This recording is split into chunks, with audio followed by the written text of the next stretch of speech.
warahmatullahi wabarakatuh. Selamat sore buat Tribuners dimanapun Anda berada.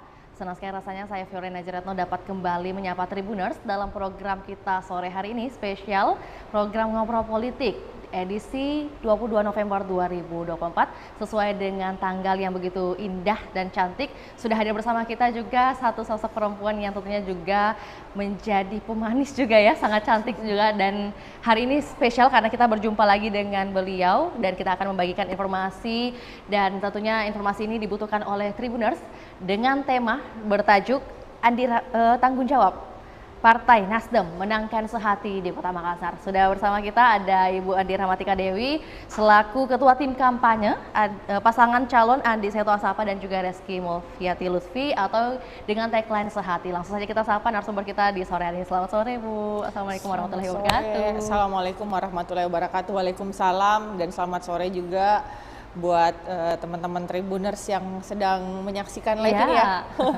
Ini kali kesekian ya Bu, berjumpa lagi di Tribun Timur. Kayaknya baru minggu lalu ya Bu. Dalam minggu ini kayaknya Dalam minggu ini saya sini juga waktu itu. Iya, dan kali ini spesialnya karena mewakili dari tim kampanye nih, selaku ketua tim, dan tentunya kita mau mengulik juga, mungkin pada kesempatan yang lalu bagi Tribuners bisa saksikan lagi di tayangan sebelumnya bagaimana Ibu Cicu menjelaskan soal perjalanan karirnya hingga bisa terpilih menjadi Ketua DPRD Provinsi Sulawesi Selatan.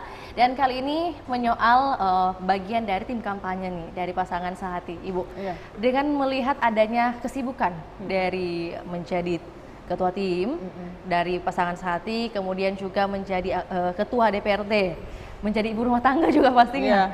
Itu pastinya butuh skill untuk bisa bagi waktu, Bu.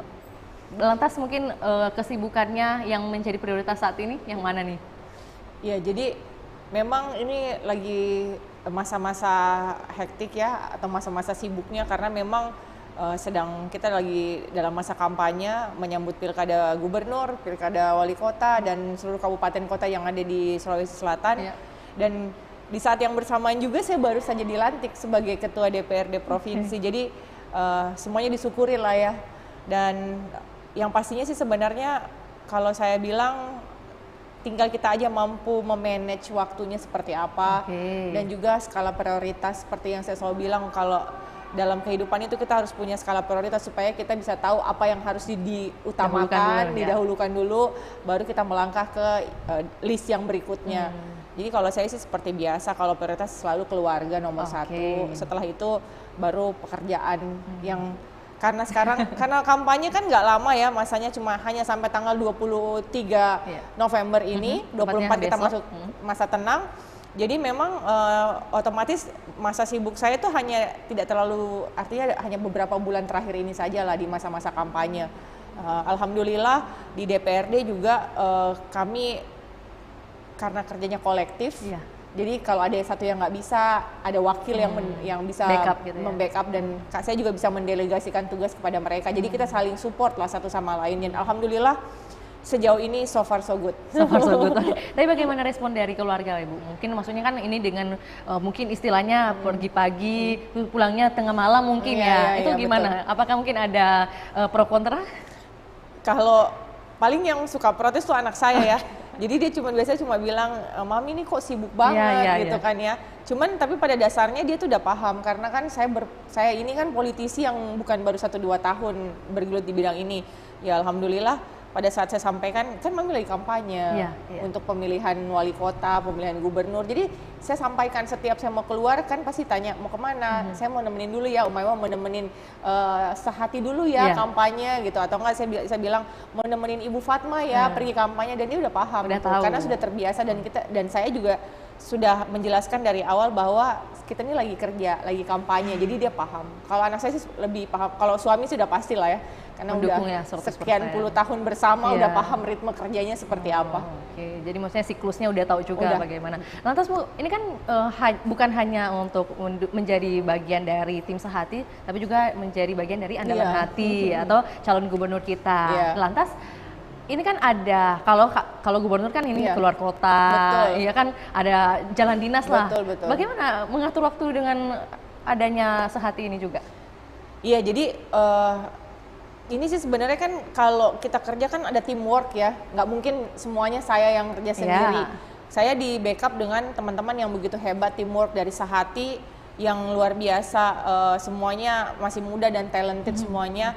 Jadi kalau saya harus ditugaskan untuk mendampingi Ibu Fatma untuk melakukan kampanye di luar Makassar, ada teman-teman kan yang bisa membackup. Terus terang saya sebagai ketua tim kampanye bukan hanya saya sendiri di situ, ada Pak Erick Horas yang mendampingi dari Partai Gerindra, dan ada di bawahnya ada ketua harian, ada Kakak Mario David, ada teman-teman dari Gerindra, ada Kas Rudi. Jadi pada saat saya harus keluar kota untuk kampanye Pilgub, ada teman-teman di Makassar yang udah membackup pekerjaan. Dan kalau saya bilang sih sebenarnya kalau kerja-kerja seperti ini kan memang bukan kerja 1-2 orang, ini kan kerja teamwork. Jadi memang dibutuhkan teamwork yang solid dan juga kompak gitu. Jadi kalau satunya nggak ada yang backup. Kurang lebih sih seperti itu. Jadi sekali lagi ya gitu. Iya, dan saya kan kampanye Pilgub kan nggak setiap hari. Dalam satu pekan itu biasanya 2 atau 3 kali, selebihnya saya di Makassar. Jadi saya udah bilang biasanya kalau mamanya besok saya harus pergi ke Bulukumba gitu ya. Jadi semua yang handle di Makassar saya nggak bisa ya. Jadi ada yang udah ada orang yang memporsikan tugas untuk di Makassar gitu. Berarti ini kan pasti ada porsinya masing-masing nih, antara di Pilgub dan juga di Pilwalkot. Tapi kita fokusnya ke Pilwalkot terlebih dahulu nih, Bu.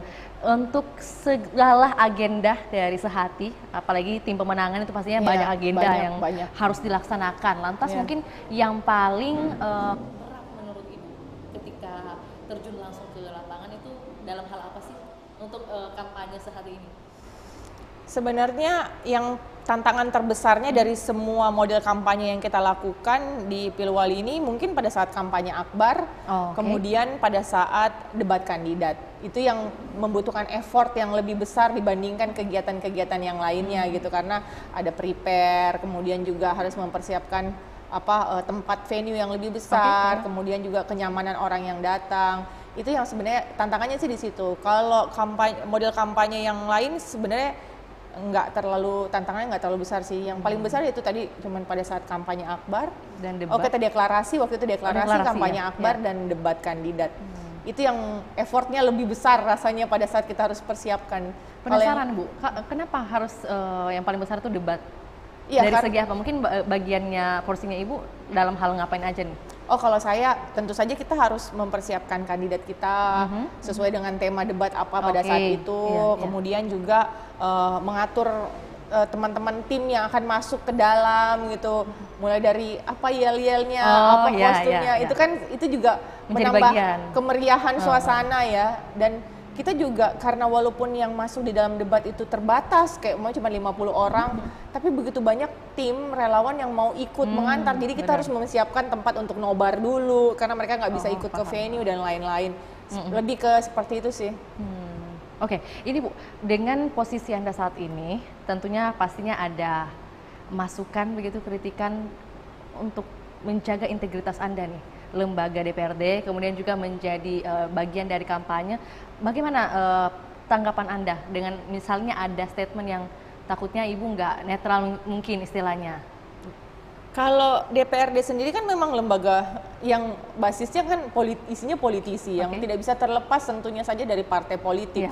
Sehingga saya pikir tidak ada hal yang terlalu dipersoalkan. Yang dipersoalkan adalah pada saat kami anggota DPR menggunakan fasilitas negara untuk melakukan kampanye, itu yang tidak diperbolehkan oleh undang-undang dan aturan. Dan sejauh ini alhamdulillah kalau pada saat kegiatan kampanye saya selalu menggunakan fasilitas pribadi saya. Iya, jadi untuk menanggapi hal tersebut pastinya dan biasanya sih kita kalau setiap kampanye dan mengharuskan kita untuk melakukan orasi atau penyampaian sesuatu materi-materi kampanye, kita harus cuti dulu di kantor. Jadi kayak mamanya sehari ini mau kampanye, saya buat lo surat cuti, cuti tanggal sekian gitu. Kalau mau lebih detail, kalau mamanya kampanye cuma 2 jam ya tulis aja di situ dari jam sekian sampai jam sekian. Kalau mau 1 harian juga boleh, 2 hari boleh. Tapi saya selalu buat surat izin pada saat melakukan kampanye. Iya, maksudnya kan kalau di luar sana pastinya orang berpikir yang maksudnya banyak pikiran-pikiran yang tidak bisa kita hindari gitulah, bahasa halusnya gitu. Tapi mereka harus juga paham bagaimana kerja-kerja dari antara prioritas menjadi wakil rakyat, kemudian juga pastinya menjadi bagian Iya. Oke, lantas mungkin waktu menuju 5 hari pencoblosan 27. Oke, langsung dijawab. Ini kan pastinya ada tanggung jawab yang lebih nih, apalagi mengingat tema kita hari ini bagaimana tanggung jawab Nasdem, Partai Nasdem untuk memenangkan sehati. Iya, saya ini udah melewati, ya lumayan banyak lah pertarungan ya, jadi sebenarnya kita udah artinya makan asam garam udah biasa. Cuman memang dalam setiap pertarungan tuh selalu ada sensasi yang berbeda pada saat kita menuju hari H dan menunggu hasilnya. Intinya sih sebenarnya kami akan melakukan segala hal yang terbaik yang bisa kami lakukan dari teman-teman Partai Nasdem, memberikan supporting dan lain-lainnya untuk kesuksesan pasangan sehati dan insya Allah bisa memenangkan pertarungan ini. Tapi sekali lagi kembali kepada Tuhan Yang Maha Esa ya, segala usaha sudah kita lakukan, kita tinggal menunggu apakah memang ini garis tangannya sehati untuk menjadi wali kota, tetapi tentu sebagai manusia biasa, usaha yang paling maksimal akan kami lakukan untuk bisa menjadi pemenang di pemilihan wali kota ini. Oke, ini dengan kan sudah seluruh instrumen partai yang ada, mulai dari tingkat kota sampai di tingkat terbawah, di tingkat kelurahan, RT dan RW, seluruh instrumen partai bergerak secara bersama-sama. Dan alhamdulillah dalam persiapannya mulai dari kita kampanye dialogis, kemudian juga bagaimana kita melakukan pembentukan saksi TPS dan lain-lain, itu semua sudah kita lakukan secara bersama-sama, bukan hanya Partai Nasdem ya, tetapi teman-teman partai pengusung Gerindra, PAN dan PSI itu kita berkolaborasi bersama. Itu karena kan bukan sendiri ya yang mengusung, ada 4 partai, jadi kita kolaborasi sama-sama untuk bisa menjadi satu teamwork yang baik untuk memenangkan pasangan sehati di pemilihan wali kota ini. Tapi tidak ada tumpang tindih nih antara mungkin Partai Nasdem, kemudian ada 3 partai lainnya dalam memberi persiapan yang ekstra ini. Ada yang mau lebih unggul mungkin, tidak ada istilah seperti itu? Enggak sih, syukurnya alhamdulillah dari awal kita tuh memang men-set up tim ini semuanya sama. Kalau dikasih 1, Nasdem 1, Gerindra 1, PAN 1, PSI juga harus 1. Pokoknya semuanya rata. Jadi tidak ada satu partai ataupun relawan yang mendominasi dalam tim kita, nggak ada. Semuanya punya porsi yang sama, semua punya kewajiban dan hak yang sama lah di dalam tim kita ini. Cuman mungkin karena kebetulan Partai Nasdem dan Partai Gerindra yang kadernya yang bertarung, jadi mungkin akhirnya saya dan Pak Erik dipilih sebagai ketua tim, tapi pada dasarnya kami selalu setiap kita mau mengambil keputusan ataupun ada event besar yang harus kita hadapi, kita pasti selalu rapat untuk minta pendapat dari teman-teman. Nggak ada keputusan yang diambil sama 1-2 orang saja. Satu pihak saja gitu ya. Oke. Berarti basis dari Bu Cicu sendiri dalam kampanye ini kan, kalau kemarin Pak Erik Horas itu di ujung pandang ya? Iya. Kalau Ibu Cicu sendiri? Saya kan dapil, namanya Provinsi Dapil Makassar A, terdiri dari 11 kecamatan. Jadi basisnya suaranya di situ cukup besar ya? Ya, artinya dari 11 kecamatan itu adalah wilayah-wilayah yang basis, tapi kan nggak mungkin semua kecamatan jadi basis suara saya, tapi hampir setengahnya lah bisa menjadi, kalau dihitung-hitung bisa dihitung jadi basis suara lah, insya Allah. Karena ini juga sejalan dengan yang disampaikan, diutarakan Pak Seto, ada juga disampaikan dalam satu keterangan pernyataan beliau bahwa perang strategis Ibu ini yang sangat menguntungkan nih, maksudnya sangat membawa citra baik Seto Rizky ini menjadi unggul karena basis suaranya yang militan katanya. Ya, alhamdulillah kalau kita dikasih kepercayaan seperti itu, artinya sih sebenarnya semua teman-teman yang duduk sebagai anggota DPR pasti punya basis suara ya. Nggak mungkin duduk jadi anggota DPR kalau nggak punya basis suara. Yang menguntungkan memang karena kebetulan Partai Nasdem adalah partai pemenang di Kota Makassar. Partai Gerindra adalah partai pemenang di Pilpres ya, jadi itu kolaborasi, dan teman-teman dari Partai PAN dan PSI pun juga sama. Jadi kalau kita gabung-gabung ya suara kita memang secara akumulatif tuh di atas kertas memang banyak gitu dibandingkan dengan teman-teman kandidat yang lain. Kalau diakumulasi dengan suara dari beberapa partai seperti itu. Jadi optimiskah Anda Pilwalkot ini sehati akan menang? Ya tentulah. Sebagai ketua tim dan bagian dari tim juga tentu kita optimis melihat trennya juga begitu bagus ya. Artinya kan kalau kita lihat dari awal perjalanan sehati ini, dari trennya tuh di bawah 10 ya. Sekarang ini dia merangkak naik gitu. Jadi kalau katanya, saya kan bukan orang yang paham tentang ilmu Survei statistik ya, dan survei, tetapi biasanya kalau seseorang itu trennya bagus, naik, itu ada, maksudnya ada kemungkinan penerimaannya bagus di masyarakat dan kita optimis insya Allah bisa memenangkan pertarungan ini. Oke, Ibu, tadi kan kita membahas soal 5 hari menjelang pencoblosan Ya, nih. betul. Tapi mungkin kita juga harus mempertanyakan hal-hal dasar. Melihat sosok dari pasangan saat ini, Ibu sendiri melihat bagaimana Ya. pengalaman beliau, mungkin Kak Reski yang duduk Ya. terpilih menjadi anggota DPRD periode ini, kemudian mengundurkan diri dan menjadi wakil wali kota, kemudian Pak Seto dengan pengalamannya memimpin Kabupaten Sinjai, Betul. dan akhirnya memutuskan menjadi pasangan di Pilwali Iya. Makassar. Mungkin hal-hal dasar ini yang belum sempat saya tanyakan di awal, Bu. Oh iya. Jadi kalau Ibu Reski, saya satu kantor 5 tahun. Oke, Jadi saya ya. paham betul bahwa Kiki ini sudah mengerti tugas fungsi sebagai seorang wakil rakyat. Jadi ilmu pemerintahannya udah ada dikit lah, karena kan sebagai anggota DPR kita kan bermitra dengan pemerintah daerah. Jadi pasti sudah paham dengan beberapa aturan-aturan dasar sebagai bagian dari pemerintah daerah. Kalau Pak Seto sendiri, saya sebenarnya sangat appreciate dan juga sangat bangga lah sama beliau ini, karena usianya tuh masih muda ya, tapi beliau sudah jadi bupati Ya. dan pada saat, karena kan Pak Seto ini kan saya awalnya jarang berinteraksi ya, karena kan memang bukan dari partai yang sama, terus kita juga berbeda, beliau di Sinjai, saya di Makassar, jadi saya jarang interaksi sama beliau. Tapi pada saat awal-awal kita berinteraksi, saya baru paham bahwa beliau ini begitu banyak sekali pengetahuannya dan benar-benar paham apa yang akan dilakukan gitu. Jadi bukan hanya sekedar saja gitu. Kalau orang bilang memang beliau berpengalaman, ya memang punya pengalaman. Beliau tahu aturannya, bagaimana menjadi seorang kepala daerah mengambil kebijakan seperti apa, bagaimana kebijakan yang kebijakan penganggarannya, bagaimana kebijakan tentang aturan-aturan yang melekat dalam sebuah pemerintahan daerah, itu beliau paham betul. Jadi pokoknya sangat capable ya gitu. Iya, sangat capable, sehingga saya juga sangat optimis gitu ya pada saat insya Allah kalau benar-benar dikasih rezeki sama Allah untuk jadi pemimpin di Kota Makassar, saya yakin dan percaya bahwa beliau ini sudah paham betul apa yang harus dilakukan. Jadi tidak perlu diajar. Ya namanya juga kalau sesuatu yang baru kan kita perlu belajar dulu nih apa yang harus. Tapi kalau beliau saya rasa sudah paham betul apa yang harus dilakukan, jadi langsung tancap gas.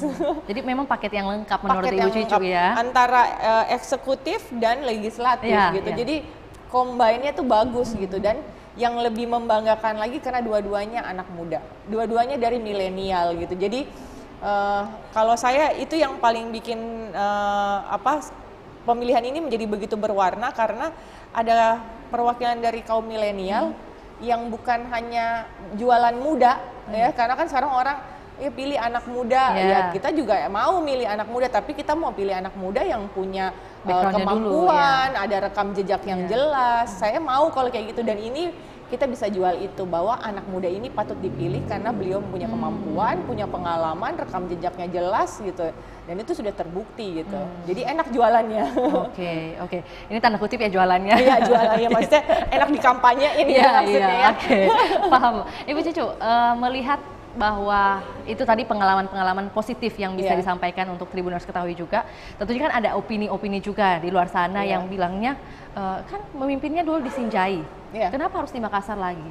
Nah, menangkis hal tersebut, kira-kira Ibu Cicu bisa menjawab seperti apa? Saya pikir tidak ada aturan yang mengatur seseorang dari satu daerah. Ya Ridwan Kamil contohnya, mohon maaf ya, beliau dari Jawa Barat pindah ke DKI Jakarta. Saya pikir tidak ada aturan baku yang menutup pintu seseorang untuk bisa nyalon di tempat yang lain gitu. Apa mau naik kelas kah atau mau tetap tempat yang sama. Selama memang tujuannya tuh memang tujuan yang positif gitu, dan memang mau mengabdi untuk masyarakat. Karena mungkin kalau saya biasa dengar ini dari Pak Setonya langsung, saya ini kan sebenarnya lahir dan besar di Makassar gitu. Kalau saya mau memimpin kota tempat saya lahir, tempat saya besar, kenapa nggak boleh gitu? Ya artinya memang tidak ada aturan baku yang melarang seseorang untuk pindah, mau ikut kontestasi di satu memimpin di mana gitu. Iya, dan itu bukan sesuatu yang buat Pak Seto itu bukan sesuatu yang tabu karena beliau lahir di Makassar, beliau sekolah di Makassar, besarnya di Makassar. Jadi paling tidak sudah ada bayangan bahwa saya ini dulu kecil di Makassar, lahir di Makassar, dan saya mau kota Makassar ini nanti ke depannya seperti ini loh, karena saya besar di sini. Ya kurang lebih seperti itulah. Dan pokoknya walaupun ada opini tersebut, tapi iya, tidak mematahkan semangat dari Pak Seto untuk memimpin juga ya, insya Allah. Saya pikir itu opini yang terlalu dibesar-besarkan ya, dan itu sama sekali nggak substansi ya opini itu. Karena mohon maaf, banyak yang lebih, artinya lebih nggak pantas gitu. Kalau kita mau lihat dari asalnya, apanya dan lain-lain. Jadi saya pikir itu tidak substansi lah itunya, isu-isu itu nggak pas kalau buat saya. Pokoknya isunya digoreng lah ya. Oke, makan dengan kerupuk. Oke, lantas Ibu Cucu, ini kan dengan melihat tren elektabilitas tadi sudah di-spill juga, atau juga sudah sempat dibahas sedikit di awal, bahwa trennya dari di angka 10%, kemudian saat ini mencapai di angka 30-an ya. Mohon koreksi kalau salah Bu, tapi ada satu lembaga survei, yaitu Lembaga Survei Indonesia kalau nggak salah, mohon dikoreksi, LSI Johnny C.A. kalau nggak salah ya, yang memperlihatkan bahwa pasangan saat ini dipastikan atau diasumsikan lah, kita sebutnya seperti itu saja, diasumsikan akan menang di TPS. Betul. Ya, melihat hal ini komentar Ibu Cicu seperti apa? Apakah mungkin 100% percaya dengan lembaga survei atau ada tanggapan lainnya? Iya, sebagai orang awam ya dalam ilmu statistik dan survei, saya hanya sebagai penikmat gitu ya, hanya sebagai orang awam yang melihat secara dari luar saja, kacamata umum, bahwa sebenarnya tidak ada yang salah dari survei manapun, apalagi kalau lembaga survei tersebut itu terakreditasi ya, masuk dalam akreditasi lah dalam lembaga survei yang diakui oleh negara ini gitu ya. Tentunya kita juga, karena kita orang awam tidak mengerti ilmu statistik, tentu kita tidak bisa menjudge apakah survei ini benar atau tidak antara lembaga A dan lembaga B. Ya, buat kami di Sehati itu menjadi cambuk bahwa alhamdulillah kerja-kerja kita selama ini terbaca di survei bahwa tren kita naik, dan alhamdulillah di beberapa hari sebelum pencoblosan ini ada rekomendasi yang kedua kali pemilihan kepala daerah bahwa kita juga tidak bisa mempercaya survei 100%, bahwa yang bisa memenangkan unggul itu adalah suara di TPS, bukan presentasi survei gitu. Tapi buat saya itu dijadikan cambuk dan motivasi aja bahwa alhamdulillah kerja-kerja kita selama ini ternyata terbaca di survei, trennya bagus dan lain-lain, dan insya Allah kalau tren ini kita jaga, ritmenya tim kita jaga dan kandidat, ya kita optimis bisa memenangkan suara di TPS yang ada di Kota Makassar. Berarti yang paling penting adalah mengajak orang untuk datang ya ke TPS sekali lagi gitu ya. Sekarang ini sebenarnya di sisa 5 hari terakhir ini, itu tugas kita selain kita mengkampanyekan kandidat kita, ya kita juga mengedukasi masyarakat untuk ayo kita datang ke TPS gitu. Karena untuk apa kita kampanye kandidat kita tapi orang nggak ada yang mau ke TPS untuk coblos, kan sama aja. Yang kita takutkan hari ini bahwa partisipasi pemilih itu bisa turun sampai di bawah 75% gitu kan ya. Jangan sampai itu terjadi, karena kalau saya lihat kondisinya hari ini, TPS kita kan dipotong dari pileg yang lalu kita ada 4.000 sekian TPS. Di pilkada ini kita hanya di angka 1.877 TPS. Jadi artinya akan ada di tiap TPS itu akan gemuk sekali jumlah pemilihnya gitu. Jadi saya cek dalam satu TPS itu akan ada 400 sampai 500 pemilih yang akan mencoblos pilgub dan pilwali. Yang kami khawatirkan adalah orang bosen ngantri, karena kan pasti panjang antriannya, karena kan TPS-nya cuma satu untuk 500 orang kan.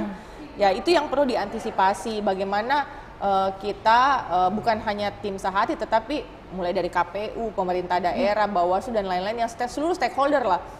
Ayo kita ajak bahwa kita nggak akan bisa menghasilkan seorang pemimpin yang baik di Kota Makassar kalau kalian nggak gunakan hak pilih kalian di tanggal 27 November nanti. Oke, untuk itu kita kasih kesempatan buat Ibu Cicu untuk mengajak nih para Tribuners, khususnya para pemilih pemula. Itu juga yang memberikan suara terbanyak ya untuk pilkada, baik itu pilpres kemarin, kemudian pileg juga, dan menyambung ke pilkada 2024 masih dengan hal yang sama, masih didominasi oleh pemilih pemula. Langsung saja disampaikan oleh Ibu Cicu mengajak para Tribuners nih, Bu, untuk datang ke TPS dan menggunakan hak pilihnya. Iya, untuk Tribuners yang saat ini sedang menyaksikan, Dan tentu untuk seluruh warga Kota Makassar, saya mewakili Sahati Andi Seto Asapa dan juga Ibu Reski Mulfiati Lutfi dari tim Sahati ingin mengajak kita semuanya untuk tanggal 27 November, tepatnya di hari Rabu, untuk datang ke TPS masing-masing untuk menggunakan hak pilih kita secara bijak. Kenapa? Karena event ini hanya terjadi 5 tahun sekali. Waktunya kita memilih pemimpin yang terbaik untuk Kota Makassar, karena 5 tahun bukan waktu yang singkat. Jangan sampai kita menyesal tidak menggunakan hak pilih kita. Dan tentu saja pilih pemimpin yang memiliki visi misi yang jelas untuk warga Kota Makassar, yang programnya bisa langsung kita rasakan secara maksimal. Kemudian juga tentu memilih pemimpin yang memiliki rekam jejak yang jelas, memiliki pengalaman yang jelas. Dan khusus untuk anak muda, hari ini di tahun 2024 di Pilkada Kota Makassar ada sepasang, jadi ada 2 orang anak muda yang sedang bertarung.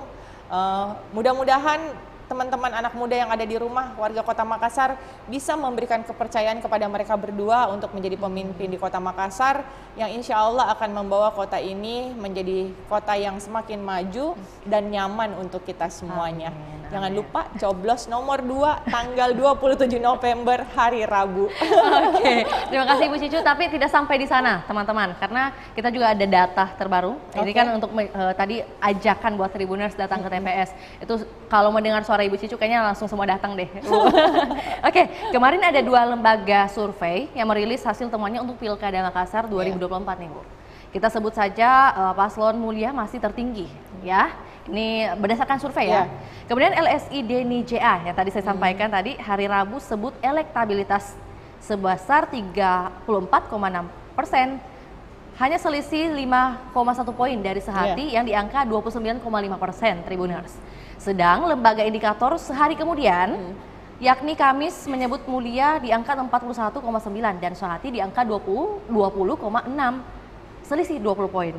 Sebaiknya publik percaya yang mana dan apa alasannya? Iya. Mungkin ya ini yang perlu di-highlight nih. Iya. Jadi tadi saya udah bilang ya bahwa sebagai orang awam yang tidak mengerti ilmu statistik dan juga survei, kami hanya melihat dari kacamata luar bahwa memang sejauh ini intensitas Sahati turun untuk melakukan kampanye dialogis di Kota Makassar itu sangat tinggi. Pasangan Sahati dalam satu hari itu minimal 10 titik yang akan didatangi, dan dengan pertemuan tatap muka antara 100 sampai 1000 orang per hari. Jadi kalau satu hari pasangan Sahati itu bisa 10 titik, ya kita asumsi aja bahwa dia ketemu dengan 200 orang minimal ya di setiap titiknya, berarti dalam satu hari dia bisa ketemu dengan 2000 orang gitu. Itu minimalnya. Bahkan kita punya titik pertemuan dialogis yang 1000 per hari.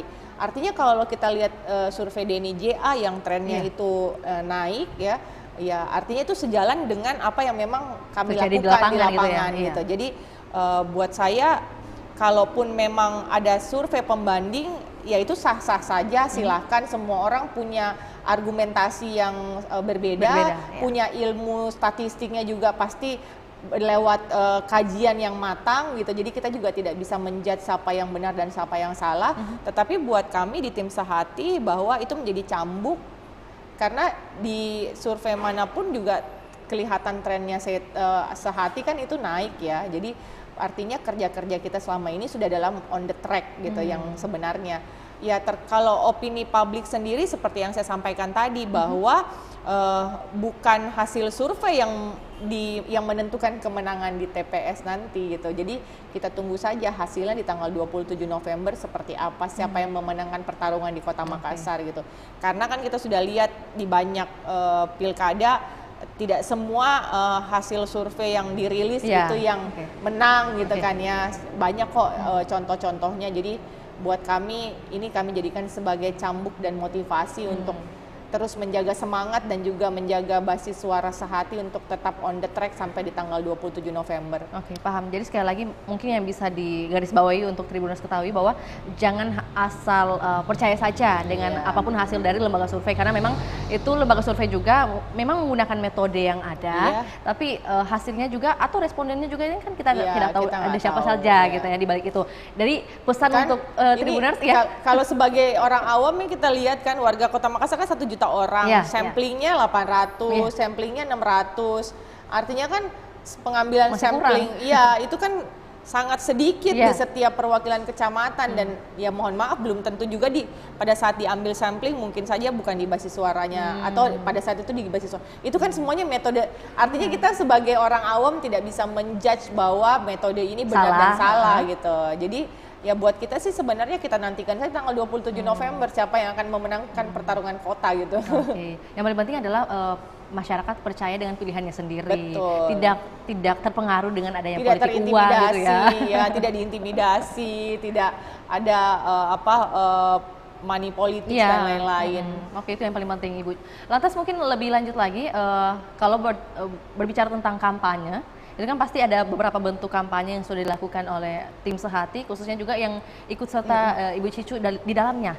Yang paling disenangi oleh Ibu Cicu dan mungkin paling banyak masanya melihat agenda-agenda kampanye dari segi bentuk mana nih Bu? Apakah di sosial media?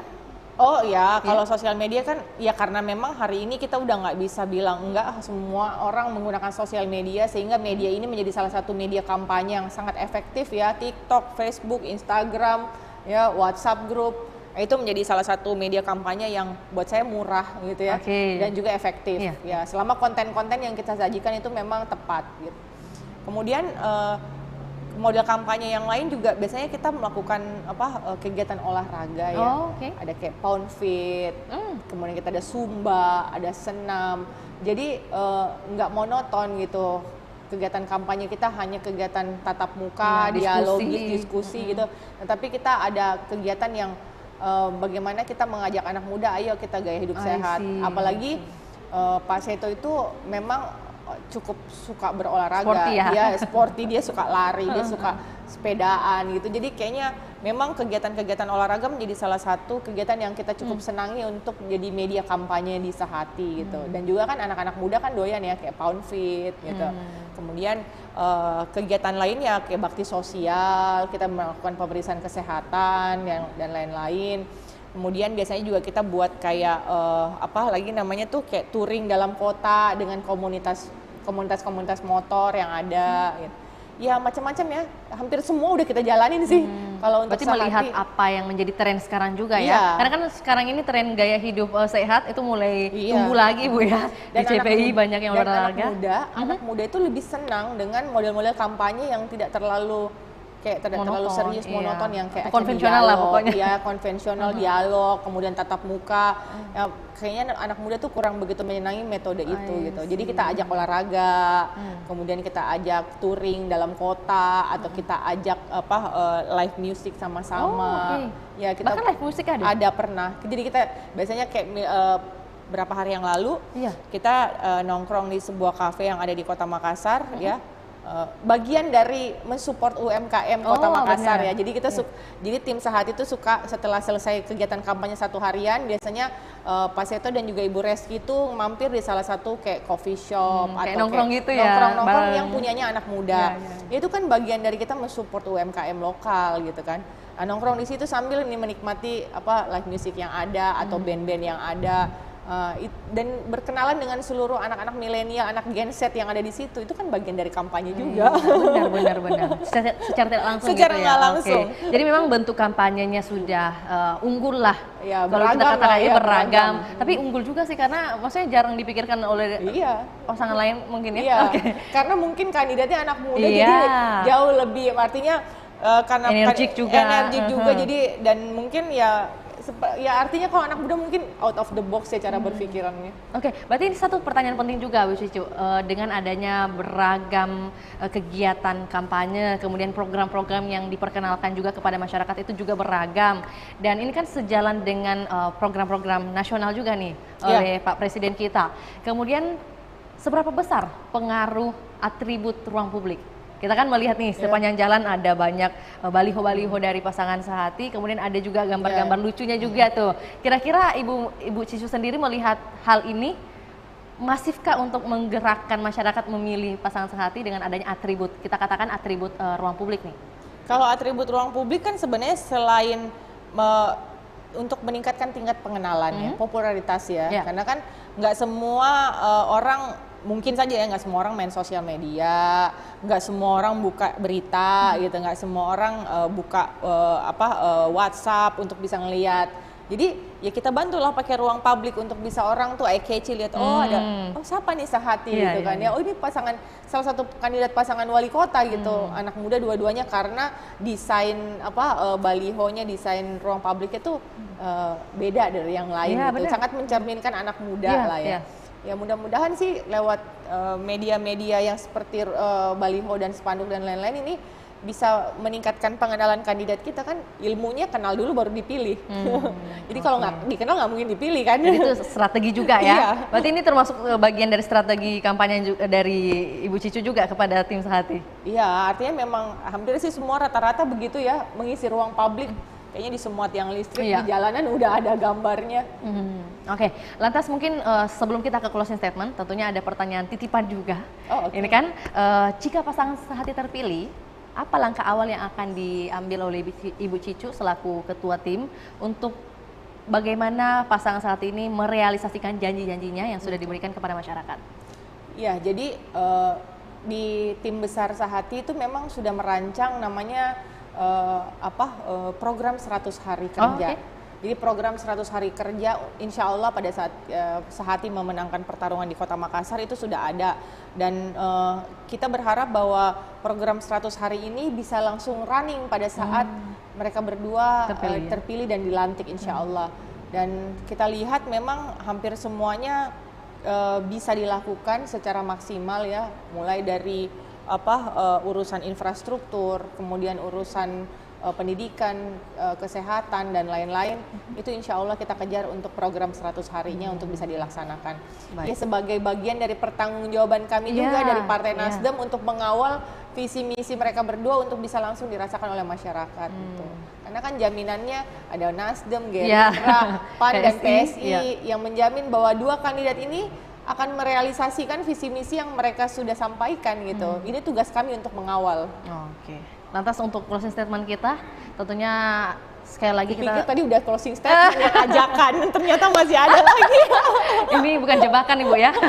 Iya, tentunya ini benar-benar closing statement untuk mengajak para Tribuners dan juga harapan Ibu terkait Pilkada 2024, dan paling penting juga bagaimana Ibu memberikan motivasi kepada tim-tim Sehati yang sudah terlibat atau tim-tim kampanye dari pasangan Sehati ini untuk bisa lebih semangat lagi dalam rangka Pilkada 2024 27 November nanti, Bu.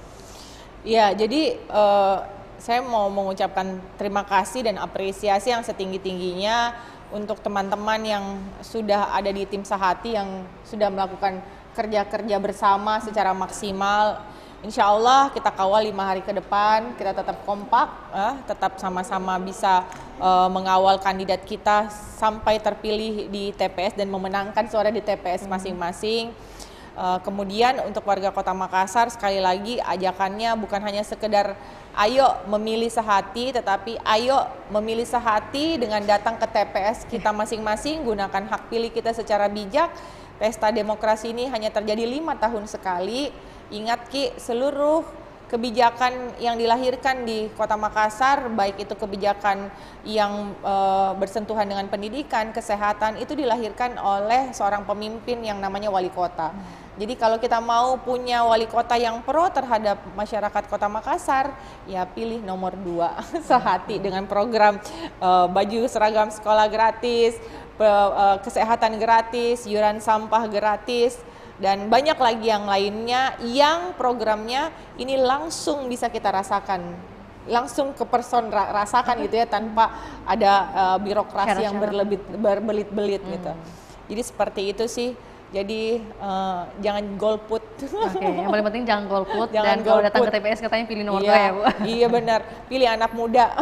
Iya. Dan tentunya tadi sudah diperkenalkan juga oleh Ibu, maksudnya di stretching lagi nih, bagaimana kemarin-kemarin kita sudah memberikan informasi juga mengenai pasangan Sehati. Kali ini disampaikan langsung oleh Ketua Tim Kampanye atau tim pemenangan dari pasangan Sehati. Saya yang menutup ya. Iya benar, yang ditutup oleh Ibu Cicu yang begitu cantik hari ini. Wow, Masya Allah. Terima kasih Ibu Cicu atas waktunya. Pastinya ini banyak kegiatan. Langsung ke mana lagi nih Bu setelah ke Tribun? Ya di persiapan kita mau kampanye akbar Pilgub besok. Oke, iya pastinya juga sejalan dengan kesibukan lainnya. Iya betul. Dimana tadi kita sudah sampaikan juga di awal bagaimana Ibu membagi waktu. Rasanya itu kayaknya harus terbagi, badannya harus terbagi ya Bu? Ya sisa 5 hari, semangat lah pokoknya. Oke baik, terima kasih Bu Cicu, sehat sukses selalu. Terima kasih Bu. banyak. Sukses juga di Pilkada 2024. Juga terima kasih kepada Tribuners hingga saat ini setia menyaksikan program Ngobrol Politik. Semoga informasi yang kami bagikan ini bisa menjadi inspirasi lah atau juga pengetahuan wawasan baru bagi Tribuners atau juga untuk mengingatkan sekali lagi wawasan-wawasan atau informasi yang sudah kami bagikan di segmen sebelumnya. Akhir kata, saya Fiorina Jaretno mewakili Bu Cicu dan juga tim pamit undur diri. Selamat sore dan sampai jumpa. Dah. Oke, makasih.